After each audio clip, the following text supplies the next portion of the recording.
Apa jadinya jika penjahat dalam cerita kita justru korban dari janji yang diingkari? Kisah Buto Ijo membongkar ilusi hitam putih masa kecil kita. Pemahaman kita tentang Buto Ijo saat kecil seringkali sangat sederhana dan terbatas pada penampilan fisiknya. Sebagai sosok raksasa berwarna hijau yang menyeramkan, ia mudah diidentifikasikan sebagai tokoh jahat dalam cerita. Film-film yang menampilkannya cenderung menempatkannya sebagai antagonis utama yang harus dikalahkan oleh tokoh protagonis. Namun seiring bertambahnya usia, kita menyadari bahwa narasi tentang Buto Ijo sebenarnya lebih kompleks daripada sekedar baik versus jahat. Salah satu kesalahpahaman terbesar adalah anggapan bahwa Buto Ijo jahat tanpa alasan. Padahal dalam beberapa cerita, ia digambarkan sebagai sosok yang realistis, yang justru bereaksi terhadap ketidakadilan. Misalnya ketika nenek atau tokoh tua dalam cerita ingkar janji, Buto Ijo muncul sebagai pihak yang menuntut keadilan. Ia tidak serta-merta menjadi antagonis karena sifat buruk bawaan, melainkan karena konflik yang dipicu oleh pelanggaran janji dari tokoh lain.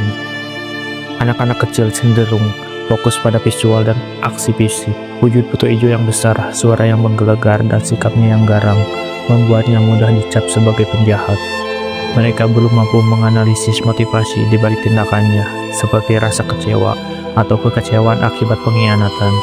Akibatnya, pesan moral tentang pentingnya menepati janji atau konsekuensi melanggar kepercayaan sering terlewat. Karakter nenek dalam cerita ini justru menjadi kunci pemahaman yang lebih dalam. Ketika nenek ingkar janji misalnya, tidak menepati kesepakatan atau berbohong, ia memicu reaksi dari Buto Ijo. Di sini Buto Ijo sebenarnya berperan sebagai penyeimbang yang menegaskan bahwa setiap tindakan memiliki konsekuensi. Sayangnya, anak-anak mungkin mengabaikan peran nenek dan hanya melihat konflik dari sudut pandang fisik yang tampak. Buto Ijo sebagai realis mencerminkan sikap kritis terhadap ketidakadilan. Ia tidak menerima begitu saja janji yang dilanggar, melainkan menuntut pertanggungjawaban. Namun cara ia mengekspresikan tuntutan ini dengan kekuatan dan ancaman membuatnya mudah disalahpahami. Bagi anak-anak, cara ini dianggap sebagai bukti kejahatannya, bukan sebagai bentuk protes terhadap pelanggaran moral. Film sebenarnya ingin menyampaikan pelanggaran tentang integritas dan kejujuran. Ketika nenek ingkar janji, cerita menunjukkan bahwa pelanggaran kecil bisa memicu dampak besar. Buto Ijo meski tampak sebagai antagonis, adalah representasi dari konsekuensi alam atas ketidakjujuran. Sayangnya, pesan ini sering tertutup oleh kesan menakutkan yang ditampilkan secara visual.